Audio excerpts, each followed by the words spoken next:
This is the Jae Choe Show, brought to you by Karate Beyond. Discipline, focus, confidence. KarateBeyond.com. Let's begin. But you're not doing. you're not doing hats. And well, I mean, you're probably still rapping, but I still am. Well, yeah, you kind of still are, but Watch out now you've pivoted to coffee. How the hell did you get to coffee? So this is how I put it together. So Here, get the mic a little closer to you if you can. There you go. So it's like when you go to Concord, don't you see they have hats and shirts? Sure, of course. Right? The apparel merchandise. Apparel. Yeah. Right? Yeah, the expanded brand. Yeah. Imagine how my apparel is gonna look now. Like I'm taking it. I'm that detailed. I'm really that serious with it. With the textiles, the clothing, the hats. Like we talked about shoes. Like I'm really in the culture of the clothing of it. So my merch is gonna be serious. You see? So that's part of 1692. Like it's not just gonna be a hat. Like we're really looking at these textiles and where it's coming from. Getting the right numbers because I've been doing the embroidery, so I know that business now. So when I'm making clothes for my coffee company, I know how to get it for the right numbers and all that stuff. I still have all those. I still have that network in that field. So that's one sector of 1692 now. Okay. That I've spent time and dedicated to have a degree in. I could do well. Well, you got a degree in I went to Kaiser University. Okay. For design. Okay, got it. All right. Yeah. Okay. So 1692 started off as you doing merch and apparel, but then you somehow found your way into coffee. So I got referred to you by Stephanie Gregg from Buena Market, and she tells me the story of when she had her first market. It was literally at her front driveway, with like a few vendors, and you were amongst the few that showed up and said, all right, well, we're going to go and do this. Now, did you do coffee right then and there? So that wasn't my first time doing coffee. Okay. So like just how we drink coffee and doing stuff like, so my son, when he was born, my son's mother, we're no longer together, but they're Colombian. So I grew up in now being with her, I kind of was in that culture now. And it was bringing a bunch of coffee beans home. Straight, oh yes, because our grandfather has a coffee farm. God bless his soul, he just passed away. But he had a coffee farm in Colombia. So they brought all the coffee back here in Lakeland, still in the husk, still in the raw form. And he was using it for like decorations. What? Yeah. Hold on, back. Yeah, this is hold on.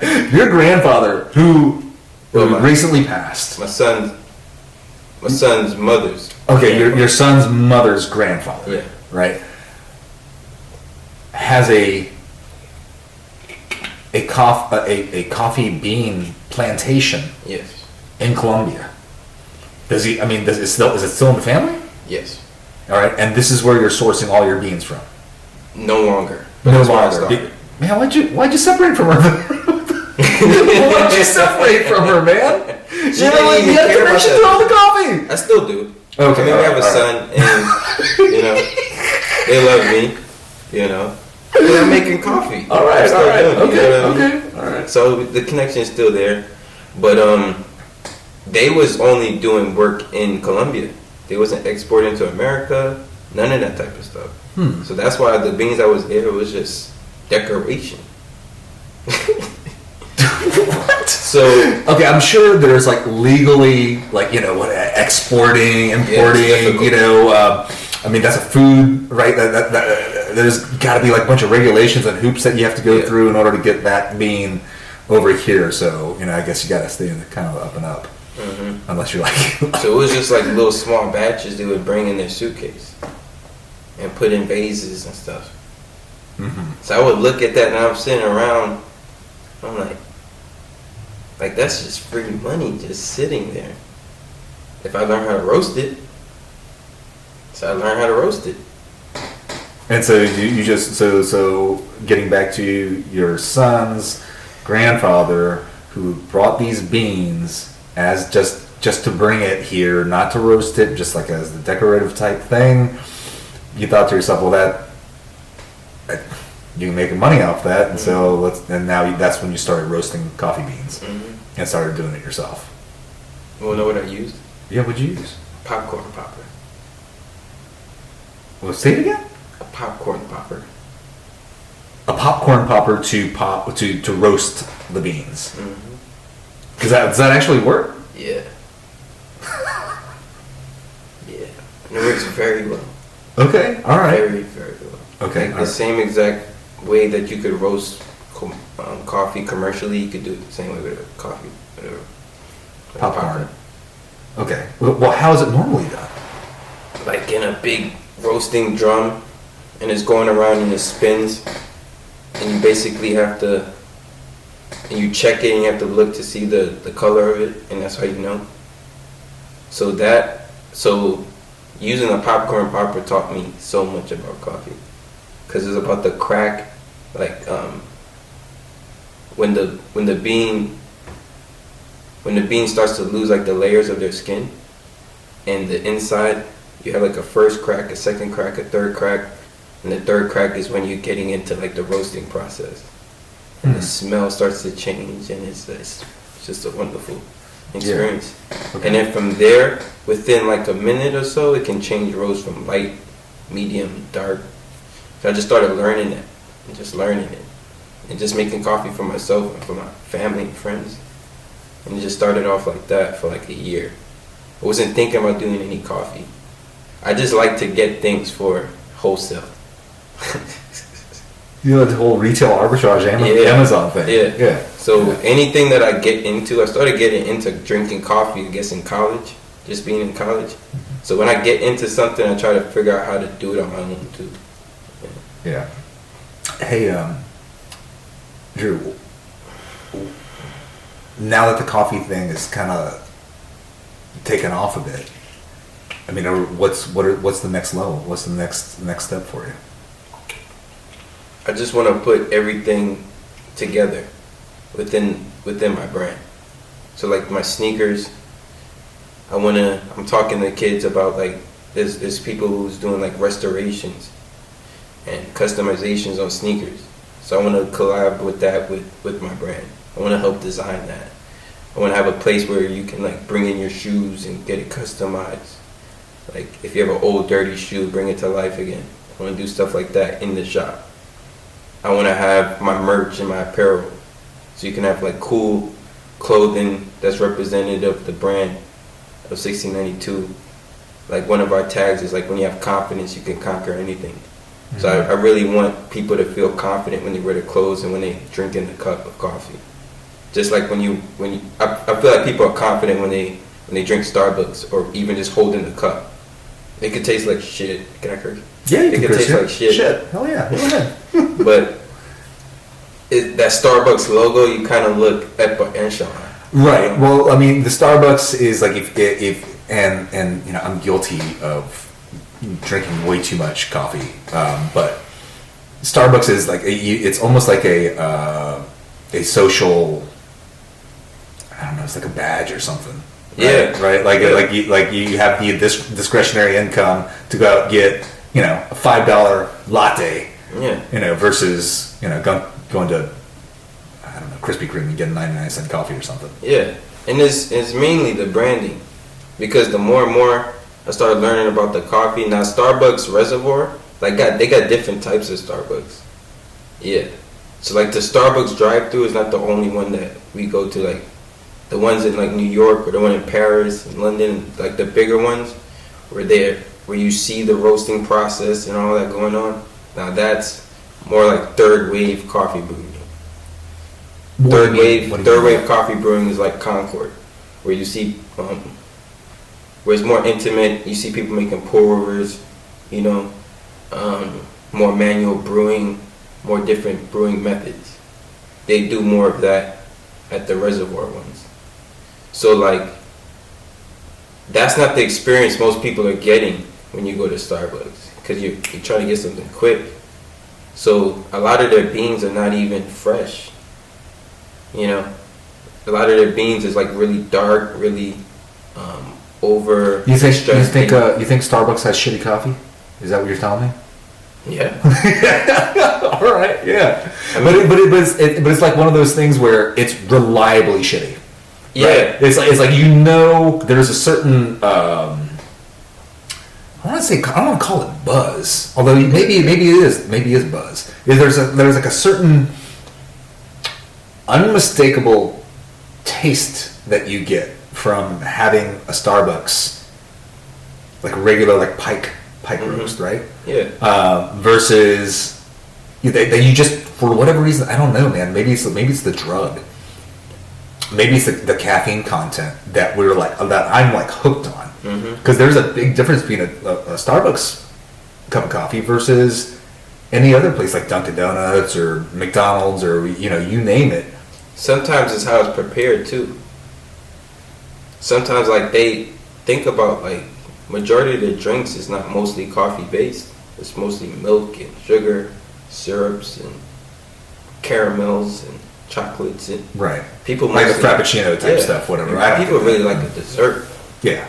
That's what you really. Yeah, I mean, when I look at a Frappuccino, I'm like, it is, tasty, but this is a damn dessert that I'm drinking, essentially, right? Yeah. That's why I like, sticking with like Americanos. Yeah. Like, I love that, having an Americano with an extra shot. Yeah. Because, I mean, that's like coffee. Yeah. And even like these days, it's green tea, like hot green tea lattes. Like, I really dig on those. But so far as like, the mocha frappuccinos and like the pumpkin spice, all that stuff, no, I'm not. And I make those things, I'll find out what's the popular drink because I want to make the traditional drink, but make it healthier. That's the whole thing with 1692. So we're going to give you what you want, but we're going to make it the healthiest way. So we'll make the same drink that you get at Starbucks, but it's fresher beans and organic ingredients. That's basically what I'm doing. Mm-hmm. And you're like, instead of using sugar, are you using like stevia or like monk fruit sugar like or something? A brown sugar, agave. I'll still use a sugar, but instead of like white sugar, it'll be a brown sugar. Something that's unbleached and stuff like that, Mm-hmm. Mm-hmm. Okay, all right. So when's the storefront happening? Because it sounds like you've got an aspiration to have a brand, like an apparel brand of some kind with 1692, and paired with coffee, which will make a kick-ass television show, by the way. Like on Netflix, there's comedians in cars getting coffee, right? Jerry Seinfeld, right? It's awesome. Yeah. But if you had like Coffee and Kicks, right, where you're doing sneaker talk and pairing it with coffee, that would actually work. Yeah. For whatever reason, it would work. And that's just a conversation in the shop itself too, Like that's like this podcast vibe. That's what I want to bring there. I want people to come in there and be able to do this, have a coffee. So it's just so much income coming in. It's just like 24/7 work. Well, I mean, income. That's one thing about being an entrepreneur is that you have to make money at the end of the day. Yeah, right? And people are scared to talk about that, but it's like I can't be creative if I'm not getting an income. Yeah. And income makes me more creative for me, because now I'm not stressing on paying bills. I'm stressing on bringing out the best quality of work, Mm-hmm. So if I can have a shop where I'm not focused on paying rent just off of selling coffee, it's so much other things, or just selling sneakers. Maybe the sneakers is the hardest thing because that's more creative, But I have this coffee that's selling every day. I'm gonna feel comfortable just walking around with a kid in the store and just looking at shoes and not trying to sell them nothing, and just talk about the history of a shoe, Okay. Yeah. All right. So, how are you gonna make this happen? Coffee and sneakers. Where would you put it? Downtown? Yeah, I want to be in the downtown area. That's where I live right now. Mm-hmm. So I feel like downtown is like my backyard. Like people know me from like walking around with my son, going to get pizza and ice cream and stuff, seeing me around. Mm-hmm. So I want to stay in this area and just build out of this. Yeah. Okay. All right. That's one of my big goals. All right. Okay. So 1692 coffee and kicks. Yeah. And Yeah. matcha. And matcha. Yeah. People keep saying that I haven't had good matcha yet. That the stuff that I get at Starbucks isn't very good. Yeah. I thought it was pretty tasty, but then again, I could be wrong. I mean, you got connoisseurs that feel like it could be better, because it goes in different grades. I think Starbucks uses like a premium lower grade. mm-hmm. But there's like a ceremonial grade coffee, right? That the Japanese use for only like the use Buddhist ceremonial. stuff, and yeah. That's the only one I use. This is very, very stronger. It's much stronger. I sound like Donald Trump for a second. Very, very strong. Hey! What did you think about? What did you think about the protests? The Capitals, the Capitol thing, stuff. dude. I thought I was dreaming. I didn't even know it was happening until I came home that evening, and I found out what was going on. I don't know how to feel. Like it makes me feel like I'm watching the Joker.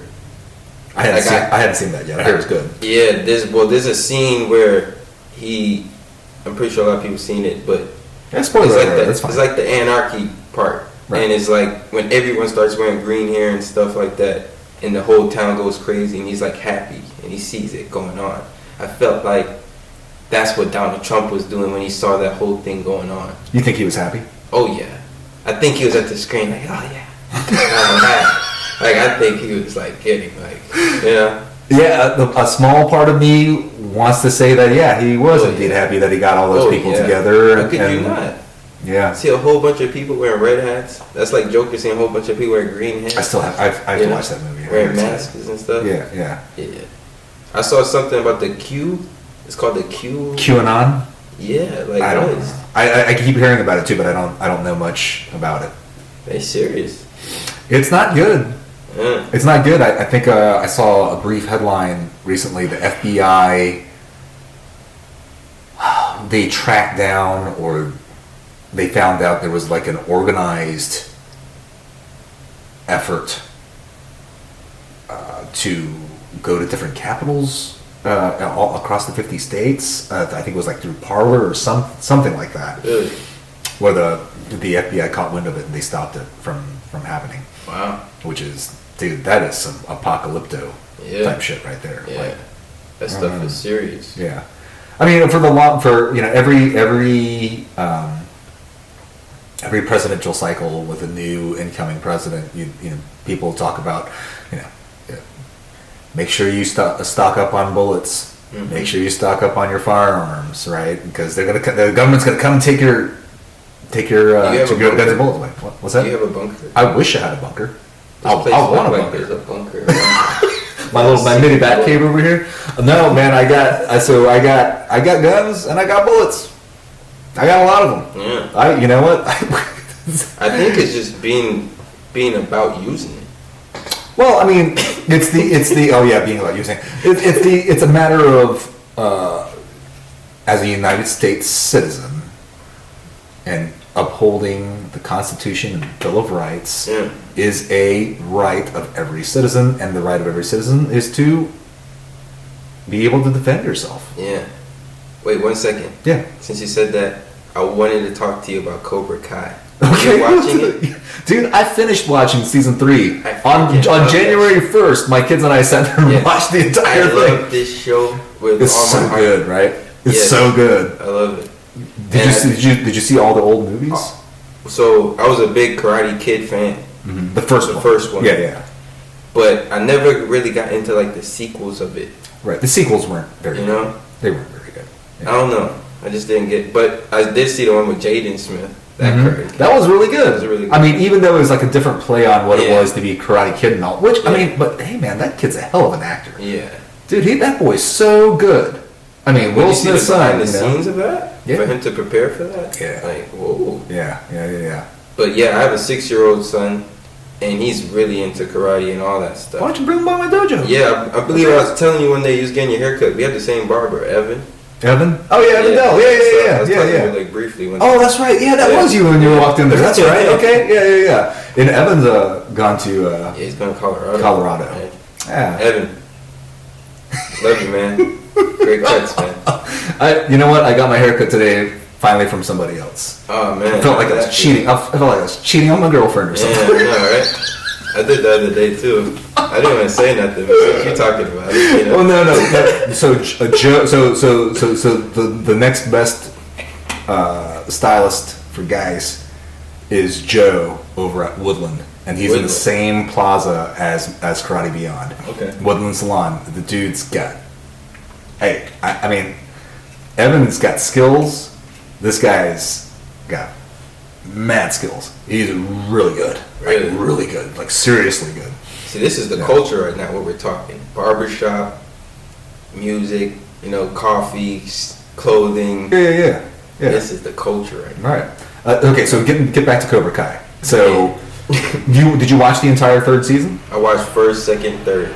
Yeah, we're rewatching third right now. Now, so you're going to appreciate watching the sequels now, the sequel to the movie Karate Kid. So Karate Kid, there's Karate Kid, the original one. Yeah. And then there's 2 and 3, and there's 4. Okay. You don't want to watch 4. 4 is with the girl, right? Yeah, that was Hilary Swank was it. Hilary Swank. It wasn't too bad. I watched that one with my son. Mm-hmm. It was a little light. Yeah. I just tuned out after a while. It was just too much for me. Yeah. But 2 and 3, because if you since you've seen season 3, you saw the bad guy from the second Karate Kid movie was in it, right? So man, he did not age well. God, he looked like shit. Good grief. Typically Asian people, we age right, right? Much like black people, we just age well. But then I think you hit an age. I think there's like a number. Like everyone's got that magic. Do you think it's the age or is it food and stuff like that? Probably a combination of everything. Combination of what you eat, what you drink, what you smoke or not smoke, what you exercise or not, and how much stress you have in your life. Yeah. Right. So a combination of all that, and it creates a magic number, and everyone's got like a shelf life of looking good. And so I think mine's coming up real soon. You think so? Yeah, because I've been like Peter Pan this entire time. And now that I feel the wheels slowly starting to fall off. Like yesterday, I was at not yesterday, but last week I was at the gym, and I'm just doing just a moderate amount on the bench press. I get done, and I'm like, that felt kind of weird. What was that? And then of course the next day I'm like, click click, click click. I'm like, oh shit, my shoulder. Something's done in my shoulder, and you don't want to get a shoulder injury. Those are terrible. But it wasn't. It turns out I don't know if I can do it on the mic right now. Let me see if I can do it. Oh, I heard that. You hear that? Yeah. That little click? Yeah. So that's a ligament that goes over my collarbone that now clicks when I do a backwards stroke. Is it torn a little bit? It's my chiropractor says it's pushed out. I pushed it out, and so now it's got lifting. That's from lifting, or just being old, or just when you're falling apart because I'm in 44. But that's not old, man. Hey, you're saying that because you're 28. Yeah, I got it. I'm 40. I don't know. I think it's all in the mind. I think people are saying a number based off of a statistic. I'm gonna check back in on you when you hit 40, and I'll call you up the very next day after your 40th birthday party and be like, "How you feel now? Oh man, how you feel now?" That's funny. Yeah, seriously, because right now you can just bounce back from a hangover like it's nobody's business. You just go on your merry way. You can go on a bender and you'll be fine. But then, you hit your 30s and you're like, oh, maybe. So that's my point. Yeah. Right. What if I just started drinking in my 30s? Oh, you don't drink? No. I'm just saying. What if I never drunk? Alcohol at all. And never had fast food. And then 30, that's when I started doing that stuff. Do you think the same trajectory I would have at 40? You think now it's 50? Got it. Okay, I get what you're saying. All right, so if you were to have not done all that bad stuff, bad lifestyle stuff in your 20s, and then when you hit 30, you're like, you know what? Hey, I'm going to start living it up a little bit, and I'm going to start drinking and eating what I want. Would your number, would that sweet spot, that fall, the wheels fall off number, go up or down? What I mean. I don't know, man. I don't know. I mean, I'm kidding halfway about wheels falling off, like, because I do plan on living forever, kind of. Like that, I've always said. Like, hit me up with all the drugs. I've always said that. Get me on, because I take testosterone. I mean, I'm not ashamed to admit it. Like, I do testosterone replacement therapy, and so I should have done it years ago. What's that about? Like, when you get older, your testosterone, your hormones, your male hormones, your man hormones drop, right? You don't have as much in your blood or in your body, and so consequently, you're more tired. Yeah. Your muscles don't seem to recover as fast. Yeah. Your mood is kind of always kind of, maybe, not always, but just that tends to kind of, you're less hyped about life, right? Versus when you were in your 20s, you're high on life because you got all the hormones. Yeah. Your body's producing all the hormones, and so someone suggested that I go and get my levels checked, and so I did. And sure enough, they were on the lowest of the low. I mean, they were low, as in, like, there's a spectrum of healthy males from the age 19 to 39, which is a giant swath, by the way. You have the normal range is high 200s to mid 900s. Mine was on the low 200s. Whoa. Yeah, that's bad. I mean, like, not terrible as in, like, deathly or anything, but, like, dude, I was running on fumes, essentially. And so it was like, would you say you was living a normal lifestyle? Yeah. I mean, I exercise. I exercise. I eat relatively healthy. I'm relatively active. I mean, for sure, given what I do. But still, no, it was bad. And so they got me on testosterone, which is like the most minuscule amount that you could possibly get on for it to be effective. And man, I was right as rain. Wow. It works. And so, I mean, if had I known this earlier, I would have done it way sooner. It's life changing. It's game changing. Because I think of, like, athletes, and I feel like I look at my brother. My brother plays for McKeel. He's like a point guard there for varsity, and we grew up like being small and slender, and skinny guys. And I feel like in order to compete, you need some type of enhanced meat. You need to be bigger, right? But I don't think it's just lifting weights. I think you have to take some supplements or something.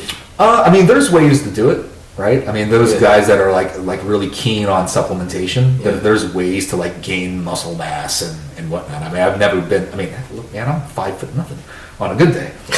So, and I mean, I can't. I can do anything. I can do everything in that department. It's not going to fix being short. Yeah.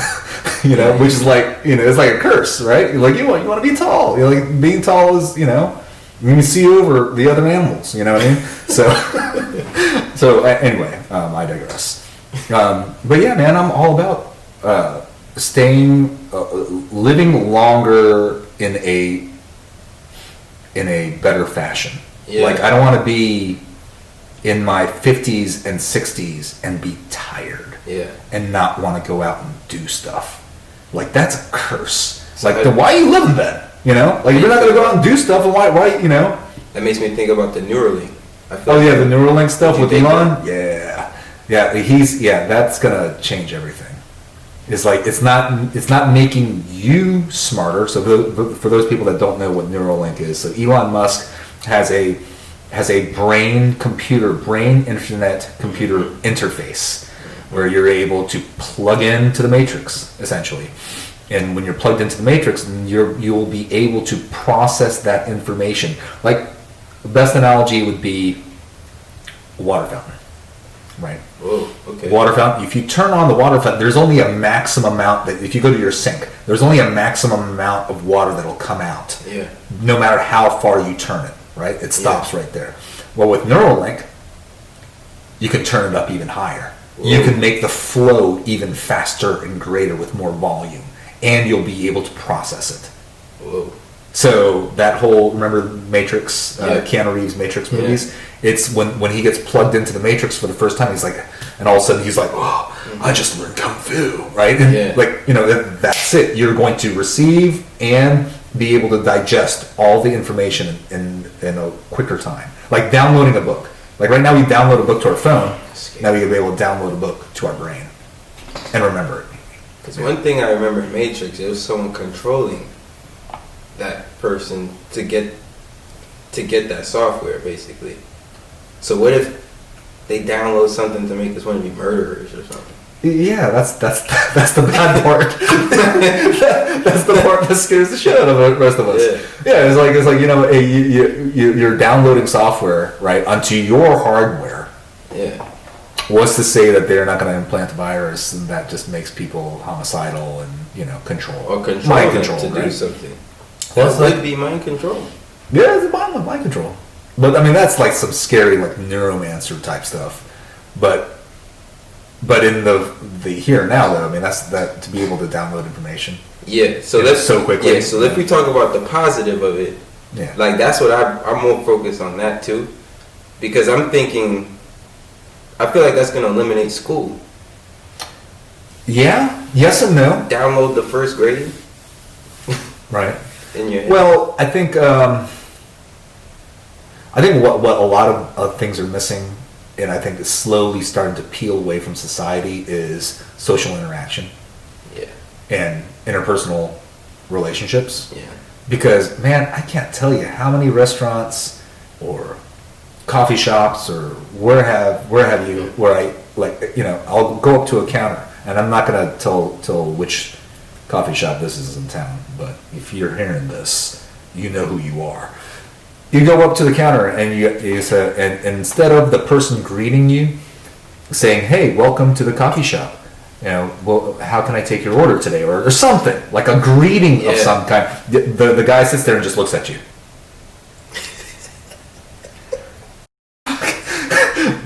What are we doing right now?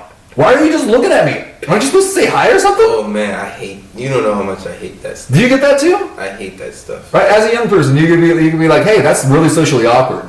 Like you're supposed to speak up. You work here, I'm like really big on customer service, like from being a server and like a supervisor at Sabu Ramen and things like that. Like, I'm super huge on customer service, and that's the Neil. thing I hate. Yeah, what's up? Ryan Neil. Yeah.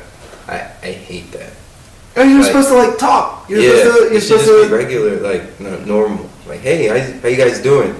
Welcome to Sabu or something like that. Something. Give me something. That's a shout out, Sabu. It just came out naturally.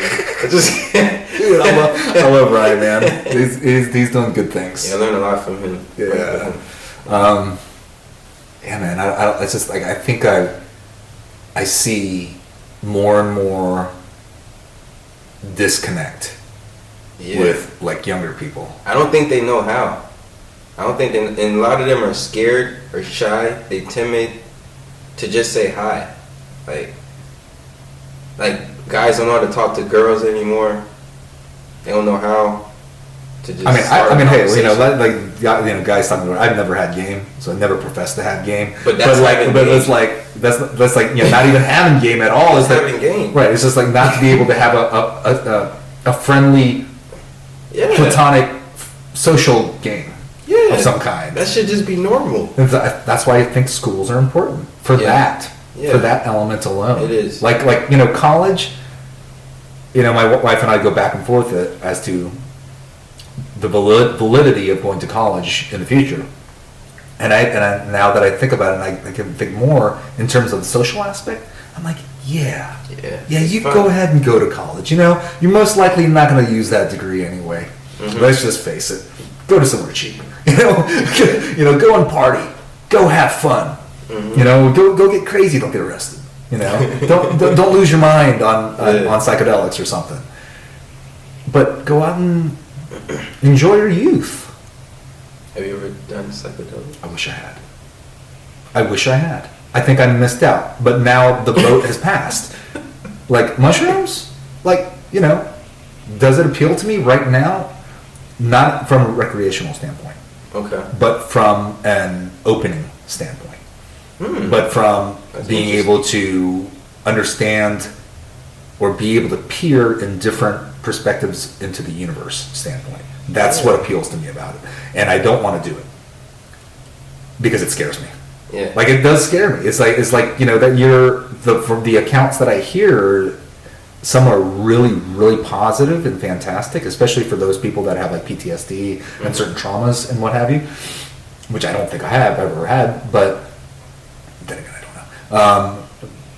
But from that standpoint, and not like, ooh, hey, I want to just go off in La La Land, like, you know, the 1960s hippies and do like acid and stuff like that. Like, that does not appeal to me at all. But from a performance standpoint and from a lifestyle standpoint, I hear like in the Silicon Valley, those guys doing microdosing on psilocybin. And I'm like, interesting, very interesting. Yeah. I mean, how much different is it than taking a bunch of alcohol, right? I mean, you sit here and drink a bottle of whatever, and you can get messed up. I mean, you can damn near kill yourself. And and most people that's doing that's not for the same type of reasoning of like opening up and like seeing something past reality, right? You know, or you're still in reality. Your whatever your construct is at the moment. Yeah. But in those terms, that it does appeal to me. Do I advocate it for everybody? No, I don't even advocate it for myself because I just don't know. I've never done it. But there's something there, if done right. And I hear accounts of people doing like ayahuasca down in the Amazon and stuff. So, and I hear it just changes everything in a very positive way. Yeah. Yeah. So. Yeah, because I'm into stuff like that. Well, as far as like the psychedelics, yeah. I've indulged in psychedelics. Okay. And your experience? I mean, it was more of like to experience it, and it opened my mind. Like what you're saying, as far as like answering questions of things that I see, like in movies, like special effects. Because I always try to wonder, like, where are you getting these special effects to even put it into a movie? Like, where's the inception? Yeah, right. And when you do the psychedelic, you see the reason why. Well, who was that I was talking to recently about the Grateful Dead. And the Grateful Dead is like, and I've never been into the Grateful Dead. There's a band called that? Grateful Dead.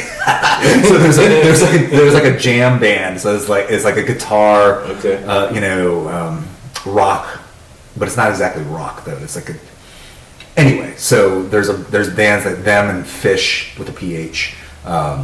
They're known for. See, you don't know these things. They're known for these long, like, guitar solos and songs that last for like 10-15 minutes. And it's like rock music, but it's like it's for people that are into psychedelics. That's why they enjoy it so much. I'm like, okay, well, if in those terms, that's the reason why I don't get it. See, that's too intense for me. That's more of like a lifestyle. You see what I mean? Like I couldn't have a lifestyle of doing psychedelics. It's more of a thing. It's like Disney World. Like for me, Disney World is not something you go to every week. It's like maybe once a year type of thing. For me, it is. Right. Unless you got the passes, right? Which people do. Which how can you experience it all the time? You know what I mean? Right? Like, where's the magic of experiencing it? So maybe it is. We're in Florida, so maybe it's once a month for us Floridians and stuff. But most people that don't live in Florida, they go like once a year for vacation. My kids don't like it. Vacation. My kids don't like it. You tell them you want to go to Disneyland, I'm like, no. I mean, how many times can you experience Magic Kingdom? But it's the magical kingdom. You can't. Yeah, I get what you're saying. You can't, like, if you keep going, it just becomes mundane. It's like the magic is now lost. It's like you saw it, right? Got it. Yeah. You saw it. You believe it. Okay, it's true. Yeah. Now what? That's what it is for me. All right. Hey, did you see Tenet? That movie Tenet? It's Christopher Nolan. You know who that is? He's a director that did movies, stuff like that. Movies like Interstellar. Okay. Inception, with the Batman trilogy. Okay. He did a movie called Tenet, and it's got, I want to say it's Denzel Washington's son, John David Washington. I heard about the movie. I want to say that's his son. I saw like an Instagram post of him as like a kid with Denzel and his mom. Most likely it is, because I think I've heard talks about it. Yeah, this guy. Anyway, It's one of the very few films that I've ever seen in my life that has given me a headache, like a Really? physical headache. Wow, Watch the trying to film and you figure let it me out? know. Yeah, Okay. it has to do with time, but then there's like the end of the world component Yeah. to save the world, but there's a time element where people are traveling backwards and forwards in time. It's crazy. That's been a big conversation with me and my girlfriend, like time machine. Like Time just machine? Time. Yeah. Like, especially because every new year, you know, because my thing in the new year, I always say, like, it's just another day. I understand in societies it looks like a new start. It probably really is, but seasons and stuff like that. But I just still feel like what I was doing last week, I still need to continue. There's no restart, really. Right. It's an agreed upon measure of a start or a beginning to a cycle. Yeah. Everyone agrees on it. That's what it means. Right. And I just feel like that's how I feel with time. Like us scheduling this interview from last week, I just feel like it's still a full day that's happening until, you know what I mean? Sure, yeah. If I just keep on planning my hours. Or another analogy would be like a good friend that you don't see all the time, but you pick up right where you left off. That's another way to put it. Yeah, right? that's exactly what it is. Yeah. That's it. Yeah. Hey man, we can do this for another hour, easy. And I know we're just like kind of hitting our stride. But I wanted to be your longest interview. That was one of my. Dude, hey man, we have to do it at night then, because I gotta work, man. I just don't sit around doing podcasts all day. But how do people find you? Oh, so you can get me on Instagram, OG Drew Wills. The OG stands for offering game. That's what it stands for now. You can also find me on my Instagram, 16.92__. There you have like all the events, all my drinks that we have. Through there you can get to Coffee Matcha Bar. We will be having delivery services soon, so we can get cold brews straight to your door. Matcha drinks, all our flavored drinks as well.